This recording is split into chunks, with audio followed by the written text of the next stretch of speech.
Hay secretos que el cine mexicano enterró bajo el polvo del tiempo. Voces que fueron acalladas no con olvido, sino con miedo.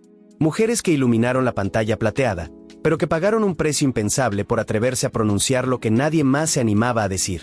Desde amenazas susurradas en camerinos silenciosos hasta accidentes demasiado convenientes, el cine de oro mexicano esconde una verdad perturbadora. Hablar de más podía costarte todo, incluso la vida. Estas no son leyendas inventadas por la nostalgia. Son historias documentadas, testimonios olvidados y expedientes que se cerraron demasiado rápido. Actrices que brillaban con luz propia y que de pronto se apagaban sin explicación. Algunas murieron en circunstancias extrañas. Otras simplemente desaparecieron del mapa, borradas de la industria como si nunca hubieran existido.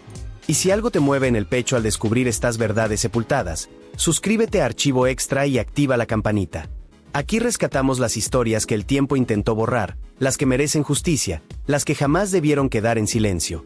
Porque lo que vas a descubrir hoy no solo cambiará tu manera de ver el cine de oro, te hará cuestionar cuánto de lo que creíste conocer fue realmente verdad. Miroslava Stern no era solo belleza. Era fuego contenido en porcelana, una mujer que sabía leer entre líneas los juegos sucios del poder. A finales de los años 50, cuando su nombre ya encabezaba marquesinas y su rostro aparecía en todas las revistas, cometió un error imperdonable para la época. Habló sin filtro. Cuentan que en una fiesta celebrada en la lujosa residencia de Emilio el Indio Fernández, rodeada de copas de cristal y risas falsas, Miroslava dejó caer una frase que congeló el ambiente. Algunos productores aquí presentes no saben filmar, dijo casi en tono de broma, pero sí saben negociar favores políticos. El silencio que siguió fue sepulcral. Las miradas se cruzaron. Alguien sonrió incómodo. Y ella, sin saberlo, acababa de firmar su sentencia. Ese comentario, aparentemente inofensivo, viajó rápido por los pasillos del poder. Llegó a oídos equivocados. A oídos peligrosos. Fuentes de la época señalan que el mismísimo Jorge Negrete la encaró días después en los estudios. Esas cosas no se dicen ni jugando, muchacha, le advirtió con severidad, mirándola fijamente a los ojos.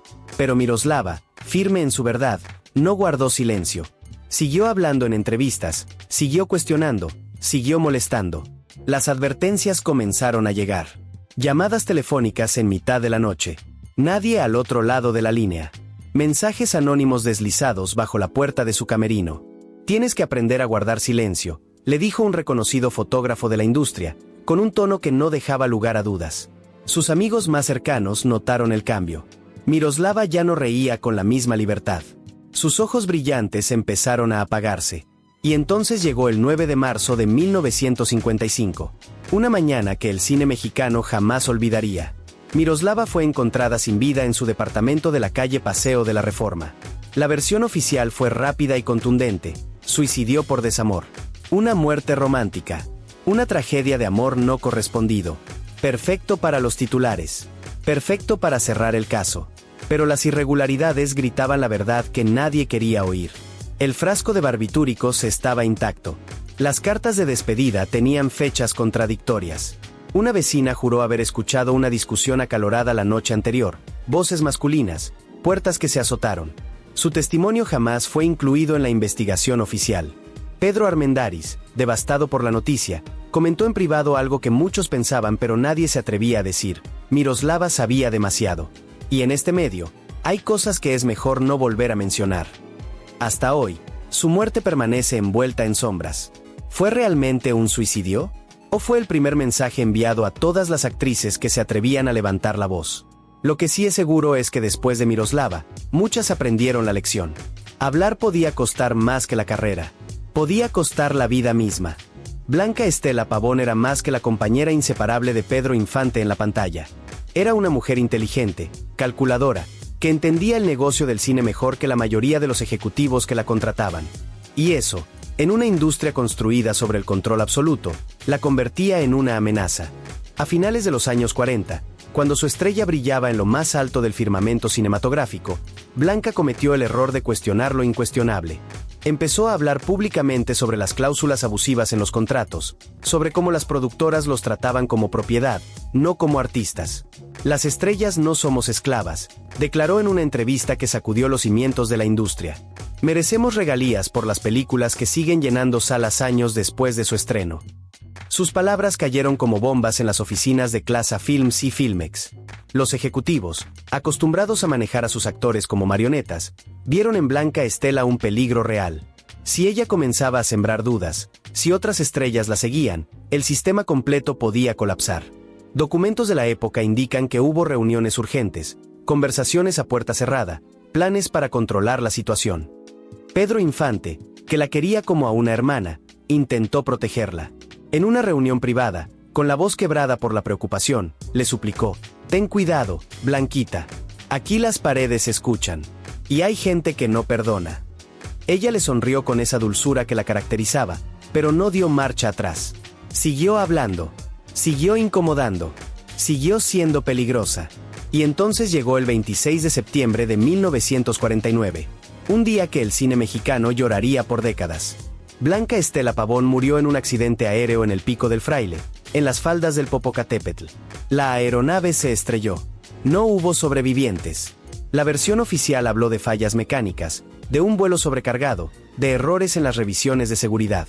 Pero los rumores comenzaron casi de inmediato. Compañeros de la actriz aseguraron que ella no quería subir a ese avión. «Tengo un mal presentimiento», les había dicho horas antes. Testigos afirmaron que el vuelo tenía irregularidades desde el inicio, que las advertencias de seguridad fueron ignoradas, que había prisa por despegar a pesar de las condiciones climáticas adversas. Los archivos del accidente permanecieron sellados durante años. Cuando finalmente se abrieron al público, páginas enteras faltaban. Información clave había desaparecido. Y varios actores, en conversaciones privadas que solo salieron a la luz décadas después, insinuaron lo impensable, que la muerte de Blanca Estela había sido demasiado conveniente para quienes deseaban silenciar su voz de protesta. La industria la convirtió en mito, en leyenda, en símbolo del amor eterno con Pedro Infante. Pero su mensaje sobre los abusos, sobre la explotación, sobre la necesidad de justicia, ese mensaje quedó enterrado junto a ella en las cenizas de aquel avión. ¿Accidente o advertencia? La pregunta sigue abierta. Marga López tenía el rostro de un ángel y el corazón de una guerrera. En la pantalla era la mujer dulce, frágil, la que despertaba ternura. Pero fuera de cámara era otra historia completamente diferente. Marga no tenía miedo de señalar la hipocresía que reinaba en la sociedad mexicana de los años 50. Cuando el país entero vivía bajo la sombra de una censura moral aplastante, cuando la iglesia y el gobierno decidían que era aceptable y que no, Marga alzó la voz. Criticaba públicamente la doble moral que señalaba a las actrices por divorciarse o tener romances, mientras celebraban las conquistas amorosas de los actores varones. «Anosotras nos crucifican por lo mismo que a ellos les aplauden», declaró en una entrevista que sacudió los titulares. Durante un rodaje, Andrés Soler la encaró en pleno set, frente a todo el equipo técnico. Con tono paternalista, intentó hacerla entrar en razón. «Marga, no hables de esas cosas. La gente no te lo va a perdonar». Ella lo miró directo a los ojos, sin pestañear, y respondió con una firmeza que dejó mudo al actor veterano: «No me importa lo que la gente piense. Me importa que nos traten como seres humanos». Esa respuesta selló su destino. Los productores más conservadores, aquellos que veían el cine como una herramienta de control moral, decidieron que Marga López era un problema que debía resolverse. No con amenazas directas, no con violencia física, sino con algo mucho más efectivo y despiadado: la destrucción de su reputación. Los periódicos comenzaron a publicar rumores, romances inventados, escándalos fabricados, declaraciones tergiversadas, todo diseñado para desacreditarla, para convertirla en un ejemplo de lo que sucede cuando una actriz olvida su lugar. Una amiga íntima relató años después que Marga le confesó entre lágrimas: «Me están crucificando en la prensa, y no puedo hacer nada para detenerlo». Su vida personal se desmoronó. Su matrimonio colapsó bajo el peso de los chismes y las mentiras. Sufrió crisis nerviosas que la obligaron a alejarse temporalmente de los escenarios. El estrés, la presión constante, la sensación de estar siendo observada y juzgada cada segundo de su vida, todo eso dejó marcas profundas en su alma. Aunque Marga López no perdió la vida de manera trágica como otras actrices, quienes la conocieron de cerca aseguran que esos años le arrebataron algo igual de valioso: la paz de vivir sin miedo. Cada personaje que interpretaba después de aquella batalla parecía llevar una tristeza silenciosa, como si estuviera desahogando en la pantalla su propia guerra contra la hipocresía de su tiempo. Su historia es un recordatorio perturbador. A veces, el castigo más cruel no es morir, es seguir viviendo con el alma destrozada. Gloria Marín era realeza en el cine mexicano. Su relación con Jorge Negrete la había convertido en una de las mujeres más admiradas y envidiadas de la época dorada. Pero detrás de ese glamour había una mujer que no se dejaba intimidar por nadie, ni por productores, ni por la prensa, ni por el poder mismo. Gloria hablaba con una franqueza que incomodaba. Criticaba abiertamente el trato desigual hacia las actrices, la forma en que la industria decidía qué escándalos publicar para destruir a ciertas figuras y cuáles ocultar para proteger a otras. Este negocio está podrido desde adentro, le dijo a una periodista en 1951, sin importarle las consecuencias. Durante un rodaje, tuvo un enfrentamiento legendario con David Silva. El actor, visiblemente molesto, le reclamó que hablara públicamente sobre los favoritismos en la asignación de papeles. Si sigues diciendo esas cosas, te van a cerrar las puertas de todos los estudios, le advirtió con tono amenazante. Gloria no retrocedió ni un centímetro. Lo miró con frialdad absoluta y respondió: prefiero que me cierren las puertas a vivir arrodillada. Esa frase se convirtió en leyenda, pero también en condena. Los productores la catalogaron como rebelde, como problemática, como alguien que no entendía las reglas del juego. Y aunque siguió trabajando durante años, la miraban con desconfianza. Sabían que Gloria guardaba secretos. Demasiados secretos. En 1983, cuando aún tenía proyectos vigentes y su nombre seguía siendo respetado en la industria, Gloria Marín anunció que escribiría sus memorias. Que revelaría todo lo que había visto, todo lo que sabía sobre los círculos de poder, sobre su relación con Jorge Negrete, sobre los abusos que había presenciado durante décadas. La noticia corrió como pólvora. Y con ella, las advertencias. Fuentes cercanas a la actriz aseguran que en las semanas previas a su muerte recibió llamadas extrañas. Visitantes no identificados. Mensajes velados pero claros. Había cosas que era mejor no contar. Temas que debían permanecer enterrados. El 13 de abril de 1983, Gloria Marín murió repentinamente de un paro cardíaco fulminante. El reporte médico fue claro, concluyente, sin lugar a dudas. Pero varios de sus amigos más cercanos expresaron públicamente sus sospechas. ¿Por qué tan repentino? ¿Por qué justamente ahora, cuando estaba a punto de revelar secretos que podían sacudir la industria? Lo más inquietante es que ese manuscrito nunca apareció. Ni borradores, ni notas, ni nada.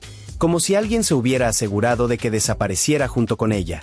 Su muerte cerró un capítulo, sí, pero también dejó abierta una pregunta que sigue resonando décadas después. ¿Qué verdades se fueron con Gloria Marín a la tumba? Rosa Carmina era fuego puro. La reina absoluta del cine de rumberas, con una presencia en pantalla que hipnotizaba y un temperamento fuera de cámaras que intimidaba. Pero lo que realmente la hacía peligrosa no era su talento para bailar. Era su lengua afilada y su negativa a guardar silencio ante los abusos.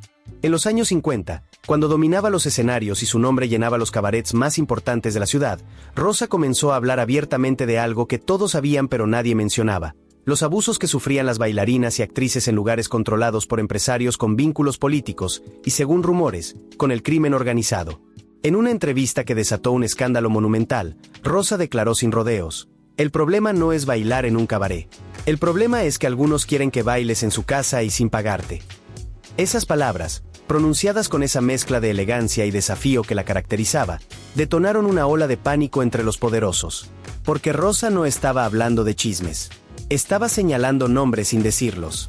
Y eso era imperdonable. Semanas después, fue vista discutiendo acaloradamente en los estudios Churubusco con Ninón Sevilla, quien intentó hacerla entrar en razón. Modera tus declaraciones, Rosa. Nos van a cerrar las puertas a todas, le suplicó, visiblemente preocupada. Pero Rosa Carmina no conocía el significado de la palabra retroceder. Su respuesta fue tajante: prefiero que me cierren las puertas a que me cierren la boca. Desde ese momento, su vida se convirtió en una pesadilla. Comenzó a recibir llamadas nocturnas. Nadie hablaba al otro lado de la línea, solo respiración pesada y luego el clic del teléfono al colgarse. Mensajes anónimos aparecían en su camerino con advertencias cada vez más directas. Un chofer de producción, que años después rompió el silencio, contó una anécdota escalofriante. Un grupo de hombres interceptó a Rosa en el estacionamiento de los estudios y le dijeron con claridad brutal que dejara de hablar si no quería desaparecer. Aunque Rosa sobrevivió físicamente, su carrera fue asesinada con precisión quirúrgica. De ser la favorita de los productores y la reina indiscutible de su género, pasó a ser catalogada como conflictiva. Los papeles empezaron a disminuir. Los contratos se cancelaban sin explicación. Las puertas se cerraban una tras otra. En privado, Rosa confesaba a sus amigas más cercanas que temía por su seguridad, que había dejado de andar sola, que vivía mirando por encima del hombro. Su historia se convirtió en una advertencia susurrada entre bambalinas. Hablar demasiado podía costarte no solo el trabajo, sino la vida. Rosa Carmina vivió muchos años más, pero la etapa en la que alzó la voz dejó cicatrices que jamás sanaron. Y aunque el tiempo la convirtió en leyenda, su mensaje quedó perfectamente claro para todas las actrices que vinieron después. En este medio, el silencio no es cobardía, es supervivencia. Fanny Schiller era conocida como la señora del teatro por su voz firme, su presencia dominante y su talento incomparable sobre las tablas.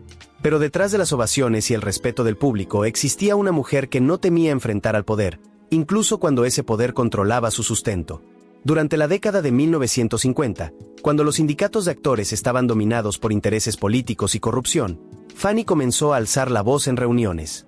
Exigía mejores condiciones para las actrices, denunciaba favoritismos descarados y pedía protección para las jóvenes que llegaban a la industria sin saber los peligros que las esperaban.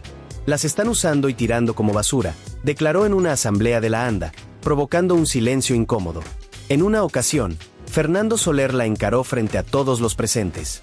Con tono paternalista pero cargado de amenaza, le dijo: «Si sigues hablando de esa manera, te vas a quedar sin empleo».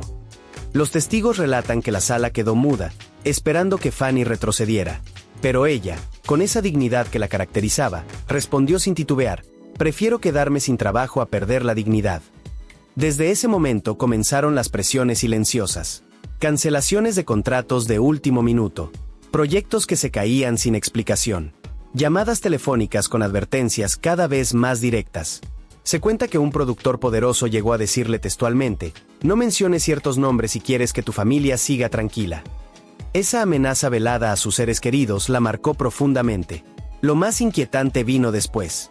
Fanny, conocida por su salud sólida y su energía inagotable, comenzó a enfermar de manera repentina y misteriosa. Sus últimos meses fueron una cadena interminable de hospitalizaciones sin diagnóstico claro, dolor inexplicable, debilidad progresiva, médicos que no encontraban respuestas. Sara García, su amiga íntima, comentaba en privado con una tristeza profunda: «La están apagando poco a poco, y nosotros no podemos hacer nada». Cuando Fanny finalmente falleció, los periódicos mencionaron apenas una enfermedad breve. Jamás se reveló un diagnóstico preciso. Jamás se aclararon las circunstancias exactas de su deterioro. Algunos compañeros, en conversaciones susurradas entre bambalinas, insinuaron lo impensable: que lo suyo no fue natural, que fue consecuencia de las presiones constantes, del aislamiento sistemático al que fue sometida por confrontar al sistema. Su historia quedó en murmullos, narrada en sobremesas y en conversaciones privadas que jamás llegaron a la prensa. Fanny Schiller se transformó en un símbolo de resistencia, sí, pero también en un recordatorio escalofriante del alto costo de hablar de más en aquella época. Porque en el cine de oro, había formas de silenciar a alguien sin disparar una sola bala. Magda Guzmán, la mujer de la mirada penetrante y la voz autoritaria que todos temían en pantalla, fue mucho más que la eterna antagonista. En los años 60 y 70, cuando ya había conquistado su lugar en el cine y la televisión, se atrevió a hablar de lo que todos sabían pero nadie mencionaba: las mafias de representación, los contratos injustos y la manera en que se elevaba o destruía a una actriz según los intereses de unos cuantos. En una entrevista que acaparó titulares y desató controversias, Magda afirmó con una frialdad calculada: «Aquí no todo es glamour. Aquí hay llanto, hay amenazas y hay quienes deciden quién sigue trabajando y quién no». Esas palabras, pronunciadas con esa seguridad que la caracterizaba, cayeron como una bomba en las oficinas de Televisa. Los rumores aseguran que fue citada a una reunión privada con altos mandos de la televisora. Eric del Castillo, uno de sus colegas más cercanos, mencionaría años después que Magda salió de esa junta pálida, temblando y muy alterada. Le exigieron que se retractara o la sacarían de todos los proyectos importantes, relató. Y aunque Magda nunca confirmó públicamente esa versión, su comportamiento cambió drásticamente desde ese día. A partir de entonces, comenzaron a suceder cosas extrañas. Su casa fue saqueada en una ocasión. Según la versión oficial, fue un robo común. Pero nunca recuperó sus pertenencias. Nunca detuvieron a nadie. Y misteriosamente, lo único que faltaba eran documentos personales y fotografías de eventos con figuras poderosas de la industria. En los foros televisivos empezaron a circular listas negras. Nadie sabía quién las creaba ni quién las distribuía, pero el nombre de Magda aparecía en ellas con una nota escalofriante: no contratar. conflictiva. Sus llamadas dejaron de ser devueltas. Los productores que antes la buscaban ahora la evitaban. El aislamiento fue sistemático, calculado, devastador. Cuando Magda falleció en 2015, oficialmente debido a un infarto, algunos periodistas de espectáculos se atrevieron a insinuar lo que muchos pensaban, que su salud se había deteriorado por los años de presiones y conflictos internos. Incluso se habló de que en sus últimos meses estaba trabajando en un libro de memorias donde revelaría todo lo que sabía sobre los productores de la época dorada. Ese manuscrito jamás ha sido encontrado. Carmen Salinas, una de sus amigas más cercanas, dijo en entrevistas posteriores que Magda se fue con secretos que habrían sacudido toda la industria. Pero alguien se aseguró de que esos secretos murieran con ella. Su muerte cerró el capítulo de una mujer que nunca temió expresar sus ideas. Pero dejó abierta una pregunta que sigue resonando. ¿Pagó Magda Guzmán un precio demasiado alto por no guardar silencio? Mapita Cortés llegó desde Puerto Rico como una ráfaga de frescura y talento al cine mexicano. Se convirtió rápidamente en una de las favoritas del público, con su belleza caribeña y su carisma innegable. Pero lo que comenzó como un sueño de éxito se transformó en una pesadilla cuando decidió hablar de algo que la industria mantenía en silencio: el trato abusivo hacia las actrices extranjeras. En los años 50, cuando su nombre aparecía en todas las marquesinas, Mapita comenzó a expresar públicamente su molestia por los contratos que la sometían. Denunció que las actrices extranjeras no recibían compensaciones justas por sus películas y que eran tratadas como ciudadanas de segunda clase. En una entrevista de radio que desató un escándalo, Mapita declaró: "Somos quienes llenamos las salas, pero somos las últimas en saber cuánto dinero generan con nuestras cintas". Ese comentario cayó como una bomba en los pasillos de las productoras. ¿Cómo se atrevía una extranjera a cuestionar el sistema? ¿Quién le había dado permiso para hablar de dinero? Semanas después fue citada a una reunión con ejecutivos y con Arturo de Córdoba, uno de los actores más influyentes del momento, quien según testigos le recomendó con tono amenazante que se moderara. "Este medio no perdona a quien habla de dinero", le dijo mirándola fijamente. Lo que siguió fue una cadena sistemática de destrucción profesional. Proyectos cancelados sin explicación. Rumores en la prensa de que era conflictiva y difícil de manejar. Un aislamiento gradual que debilitó su posición en la industria hasta convertirla en una sombra de lo que había sido. Mapita, siempre alegre y sociable, comenzó a retirarse de los reflectores. Quienes la conocieron íntimamente aseguran que cayó en una depresión profunda que la obligó a pausar su carrera. Aunque regresó a la televisión en los años 70, nunca volvió a ser la misma. La luz de sus ojos se había apagado. La sonrisa ya no era genuina. Falleció en 2006 de manera tranquila, lejos del escándalo, pero su historia quedó marcada como la de una mujer que pagó un precio muy alto por levantar la voz. Para algunos historiadores del cine, el castigo silencioso que recibió fue un ejemplo perfecto de cómo la industria podía destruir lentamente la trayectoria de una actriz sin necesidad de escándalos públicos, solo con rumores y puertas que se cerraban. Su caso es mencionado constantemente en conversaciones entre investigadores de la época, porque demostró algo aterrador: que hablar de más podía significar el comienzo del final, incluso sin amenazas directas, incluso sin violencia física. Solo con el silencio calculado de quienes tenían el poder de borrar tu nombre de la historia. Estas no son solo historias del pasado. Son advertencias que resonaron por décadas en los pasillos del cine mexicano. Cada una de estas mujeres brilló con luz propia, pero esa misma luz las convirtió en blanco de un sistema que no toleraba la disidencia, que no perdonaba la valentía, que castigaba con crueldad a quienes se atrevían a decir la verdad. Algunas murieron en circunstancias sospechosas. Otras fueron destruidas lentamente, con rumores, con aislamiento, con el arma más poderosa de todas, el olvido deliberado. Pero todas compartieron algo en común. Se negaron a ser silenciadas, incluso cuando el precio era perderlo todo. Hoy, cuando vemos esas películas en blanco y negro, cuando admiramos la belleza de aquellas estrellas, es importante recordar lo que había detrás de la pantalla. El miedo, las amenazas, las vidas rotas. Porque el cine de oro no fue solo glamour y música. Fue también un campo de batalla donde muchas mujeres lucharon por su dignidad y pagaron las consecuencias. Si esta historia te movió algo en el pecho, si sentiste que estas voces merecían ser escuchadas, dale like a este video y compártelo. Ayúdanos a seguir rescatando las historias que el tiempo intentó borrar. Y si aún no lo has hecho, suscríbete a Archivo Extra y activa la campanita, porque aquí no nos callamos. Aquí recordamos lo que el poder quiso enterrar. Porque la verdad, por más incómoda que sea, siempre merece ser contada. Y estas mujeres, por más que intentaron silenciarlas, merecen ser recordadas para siempre.